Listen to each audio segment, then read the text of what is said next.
Now, you know things are bad when you have never Trumpers going on national television and telling the truth, shocking the host on the panel, because on certain networks like CNN, MSDNC, they're used to bringing guests on that do nothing but spread lies and more propaganda to their dwindling viewer base. Let's just be real. You probably don't even watch MSNBC. Maybe at one point in time you did before they became advert. I mean, I'm talking about they're no longer even faking about them being an extended arm of the Democrat Party. And you can see CNN, who have went really far left, have been trying to bring it back. But every time they bring on the Democrat guests, they let them lie and lie with no pushback. Then they bring one conservative on. Never. MSNBC brings no conservatives on the network ever. When CNN brings them on, they want to do follow-up questions and pushback and all of this real-time fact-checking. But never did MSNBC expect that they would bring a never Trumper who felt the wrath of President Trump come on their show and tell the truth in a way that made President Trump look good. Well, that's what happened on MSNBC with Michael Cohen. Michael Cohen used to be President Trump's lawyer for like 10 years. And Michael Cohen was the one wrapped up in that whole Stormy Daniels situation, where in an effort for him to seem like a hero, he went and offered to pay money about a story that wasn't even a real story. It was never President Trump who said, hey, let's pay Stormy Daniels some money. It was Michael Cohen. And here's why, because when the rumor started, it was going into the election. They asked Stormy Daniels multiple times. She even wrote a letter saying it was a lie, it was fake. But the media, you know how the Democrats are, they kept running with it. So Michael Cohen said, well, look, man, let me drop some money on her, allegedly. Let me be a hero. I'll squash this, make sure that, nobody can sway her, and we'll be good to go. Only problem is it was exposed that he made the payment. Then he lied about several things under oath after President Trump fired him. He was fired after the Stormy Daniels thing, and in a form of retribution, he started thinking he was going to do all of this telling stuff, but he got himself wrapped up. Michael Cohen went to prison for lying under oath, and he was prosecuted for mortgage fraud under one of his HELOC, one of his home equity lines of credit. He put some misinformation on there, and he was prosecuted for that. And ever since then, ever since he's been out, he has been on a terror against President Trump. Well, now he's on there, and they asked him about this James Comey situation. And I want you to hear what he says, but not only James Comey, he goes even deeper and gives the other names that he feels is going to feel the wrath and why. You would expect him to say that it's retribution, that is payback. But what he actually says will shock you. So check out this clip of disgraced lawyer Michael Cohen as he tells MSDNC, should I say, what he thinks is going to happen with this Comey situation. Check this out. Do any of us actually really know whether or not Comey is or is not guilty of the charges? I know that they parade out all of these pundits. They have the great titles in the Chiron, former prosecutor, yada, yada, former FBI. Who's seen a single document that's in the possession right now of the DOJ? The answer is nobody. Who has the crystal ball? Still nobody. I will tell you from my investigation, which I used Brian Karem, who's a 30-year White House correspondent, to speak to people inside government because they wouldn't talk to me. I've learned that Comey was actually very much involved in the Russia investigation in a very negative way. And chances are this DOJ has every single email, every text message, every communication. I believe likely he will be found guilty. Oh, well, that's interesting because I think he likely committed a crime. What? What I believe likely he committed a crime. I don't know what that crime is, but there are hundreds of thousands of documents, and government has each and every one of them. All they need to find is that one. Did you see that host face when he said that? She said, he's like, yes, it's likely he committed a crime. Yep, that is likely. Shocking the crap out of them, okay? Because they're used to people just getting on there, spewing the BS, and just, throwing darts and whatnot. Never have they had somebody on MSNBC that said anything that would incriminate one of their people that they're loyal to, one of their Democrat shills. But Michael Cohen did, and I'm gonna give him kudos for that, because the man is known for just spewing all this anti-Trump hatred. But for once, he stepped up and he actually let some truth be told, which is, hey, listen, I believe the guy committed a crime. There's more than enough evidence, and all the government needs to find is one thing, and we already know he perjured himself. Now there's more video footage, and I just did a video on this. There's more video footage proving that the man lied. And see, that's the problem. These Democrats have been given carte blanche to lie, to spread violence, propaganda, and nothing ever happens. As a matter of fact, you yourself, MAGA and Republicans, are like What is going on? How can these people blatantly lie, blatantly break the law, and nothing happens until now? You see, the deep state is real. And when you got all of these prosecutors and all of these career folks that are not in the government, but hold career positions in certain agencies, it makes it challenging to bring a case that can withstand. You got people that's washing each other's backs and taking care of each other and a favor for a favor, especially in places like New York and California. So you got to be extremely strategic with it. Now, let's check out this clip where Michael Cohen lets in on who else he feels is going to be brought down and why. He's going to even give them the reason. And watch how these hosts keep trying to, throw in allegedly when we know it's the truth. When there's actual documentation to prove the crime, why are we saying allegedly? But I get it, just for legal cases, because you never know what can happen. People are innocent until proven guilty, unless you're a Republican, unless you're President Trump. They had him guilty on everything, which we know now was all a lie, misrepresented, and propaganda. But check this clip out right here. Look at what he's doing right now, for example, with Tish James. Look at what he's doing with Adam Schiff. And I'm going to make another bold prediction here on the show. A lot of predictions at 8 o'clock in the morning. There's a lot of predictions. Here, take these notes, because mark my words, politically, they're both doomed. All right. I'm telling you right off the bat, this is a political suicide for both Tish James and Adam Schiff. More of a political homicide. Well, yeah, but how are they politically doomed if Senator Schiff comes from a blue state, Attorney General Tish James is here in a blue state, they are elected by the people. How are they doomed politically? It'll be gerrymander. If you're enjoying this video, do me a solid, hit that thumbs up, because I will never ask you for a cash app or a super chat, but you hitting that like button, it really helps get the video out there. And if you aren't subscribed to the channel, subscribe. And whether you're already subscribed or subscribing now, make sure that you hit the notification bell and select all. That way YouTube will make sure you get notified when I upload new videos. It will end up being somehow, they will end up being held racist. Yes, but they will also be held accountable. Mark my words, they will be held accountable for the crimes that they are now looking at. That's Ed Martin who's looking at him. And I know so many people are going to say, oh my God, Michael Cohen is like bending the knee to Trump. No, what I'm doing is I'm actually telling you the reality. We could talk to each other all day long and we can say, oh, I have 1 million followers, you have 1 million followers. It's the same 1 million followers. 77 million Americans ended up voting for Trump. Mark my words, Ed Martin, the Department of Justice, Pam Bondi, they will figure out exactly how to go after Adam Schiff, how to go after Tish James for these mortgage violations. And they alleged mortgage violations. Alleged, yeah. Correct. Yeah. And they will be held accountable. That's my next prediction here on your show. And I know that I'm right, because if there is a signing of a box which is wrong, and trust me, I know, I went to prison. One of my charges was on my HELOC. I had a low mortgage onto it. I had 80% equity. They held me accountable for a HELOC violation. Theirs is much worse. And rest assured, allegedly. Right. So let's go one step even further here. When you have the courts on your side as well, what chance do you have of success? It's why I turn around and I say, doomed. Yeah. Now, did you hear him lay it out? And you could tell they did not like that at all. They kept trying to interject allegedly. But what he's saying is exactly right.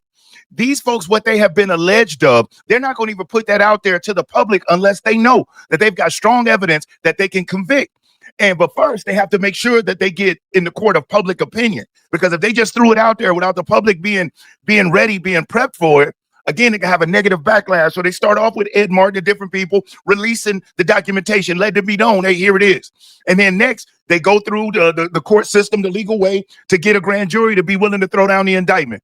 And then once the indictment is done, it's like Michael Cohen said, they just have to prove the crime was committed, regardless of how big or how small. If you committed a crime, like the Democrats always say, no one is above the law. If you committed a crime, you'll be held accountable.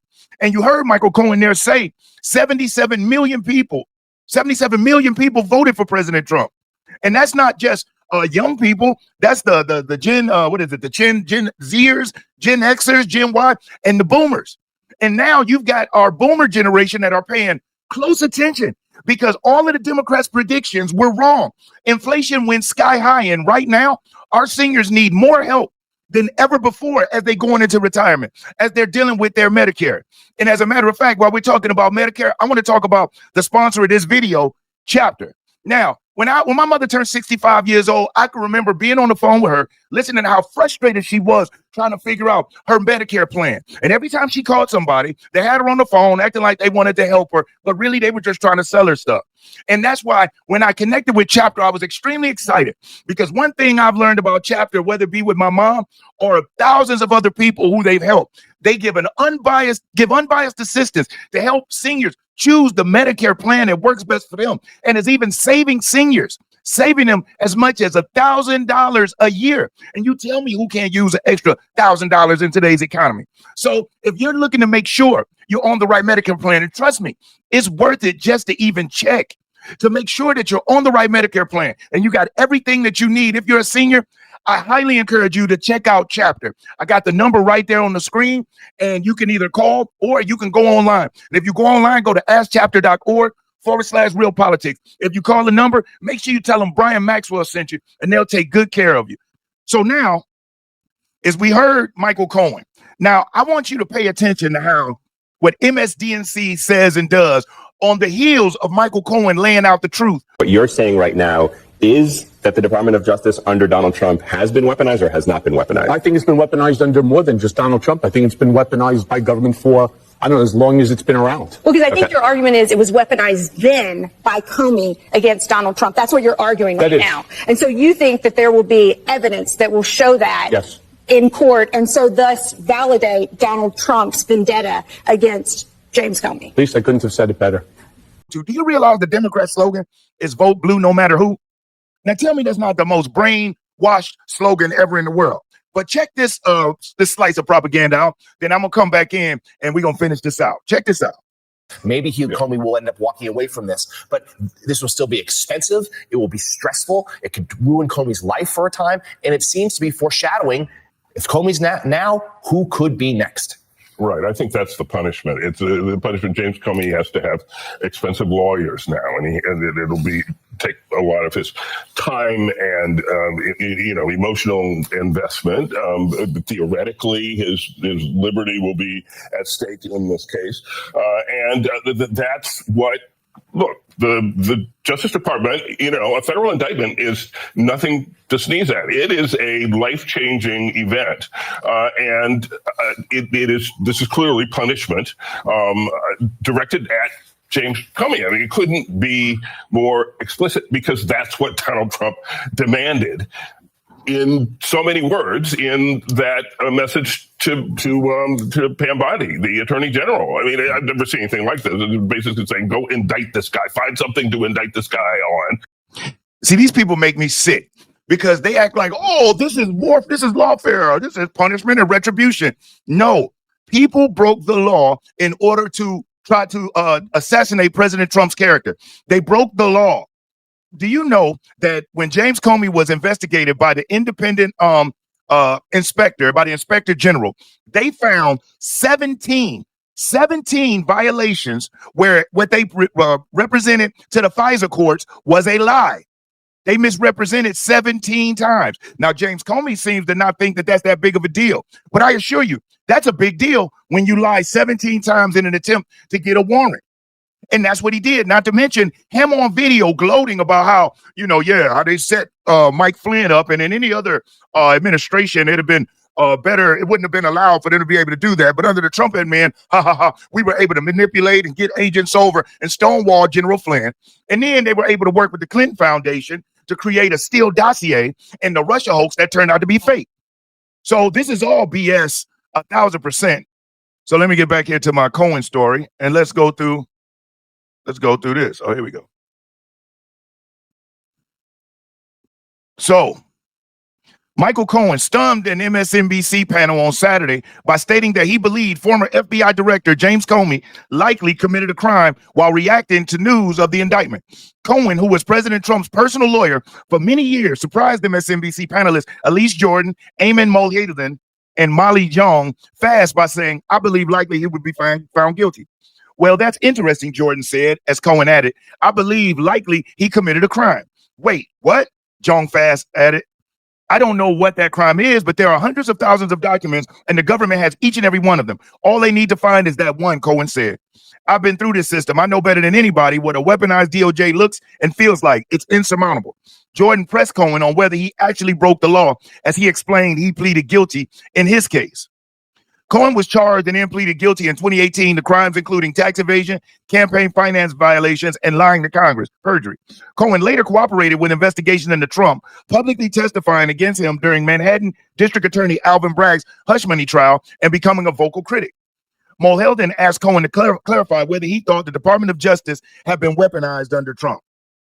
Cohen argued the DOJ had been weaponized by the government for as long as it's been around. I think your argument is it was weaponized then by Comey against Trump. That's what you're arguing right now, Jordan said, attempting to clarify Cohen's argument. And so you think that there will be evidence that will show that in court and so thus validate Donald Trump's vendetta against James Comey. You see how they're trying to validate a vendetta? No, the man broke the law and there's a crime. Cohen agreed and said, I couldn't have said it better myself. Comey was indicted by a grand jury on 2 counts, alleged false statements within the jurisdiction of the legislative branch and obstruction of congressional proceeding. Comey will reportedly turn himself in on Friday, and his arraignment is set for 10 a.m. October the 9th in Alexandria Courtroom 600 before District Judge Michael Nachmanoff. Fox News Digital exclusively reported in July that Comey was under criminal investigation by the FBI. The probe into Comey centered on whether he lied to Congress during his September 30th, 2020 testimony about his handling of the original Trump-Russia probe at the FBI, known inside the Bureau as Crossfire Hurricane. So there you have it. Even the left knows. And did you hear how that black guy in that second MSNBC clip, he was stuttering all over the place because they can't say that them indicting him is wrong. They can't say that he did not perjure himself. They can't even say that he wasn't involved in Crossfire Hurricane in Russia. They all know it. But it's a Democrat's job to, in spite of knowing what the truth is, they have to toe that party line. And that's where the delirium comes in at. That's where the lack of trust comes in at, where they all say, oh, the Republicans, they're going to march to Trump's orders. If there's anything, how many times do we see pushback from the right against President Trump? Pushback from the right on certain agendas. Remember, we had a real primary. We selected our guy against strong candidates, Ron DeSantis, Nikki Haley, Vivek. There were some strong candidates, J.D. Vance. There were some strong candidates, but Trump just steamrolled them. Now, on the Democrat side, everybody was booted off. They used the courts to kick people off the ballots like they tried to do President Trump. Most people don't even know that Dean Phillips was a candidate. He was a Democrat from Minnesota. Nope, they didn't give him any love. Then you have Marianne Williamson. Nope, no love. There was actually a media blackout where the mainstream media coordinated with the Biden administration or the DNC, allegedly, to keep any other Democrat contenders or candidates out of the media spotlight. Think about it. You didn't see any clips of Dean Phillips unless he was on Fox News. You didn't see Marianne Williamson, and that was intentional and by design. And so these left-wing radical maneuvers that they've used to stomp out opponents and to silence people is now the mirrors being held up against them. And it's not a form of retribution. It's a form of being held accountable. Just because the other side actually is coming after you doesn't mean that you didn't do something wrong or you didn't deserve it. We saw what they did. And when Michael Cohen, a never Trumper, is stating the truth, you know you better watch out. So I just wanted to bring you this. I thought it was funny because I can't stand watching MSNBC. And for the first time, they had a segment that I actually enjoy, watching their faces go, and allegedly losing their minds. But tell me what you think. Leave it in the comments. And I want to thank you from the top and bottom of my heart for watching this video. If you haven't already, hit that like button. And if you aren't subscribed, subscribe. Most importantly, I want you to stay safe and you be great. I'm Brian Maxwell saying I look forward to seeing you at the top. Over and out, y'all.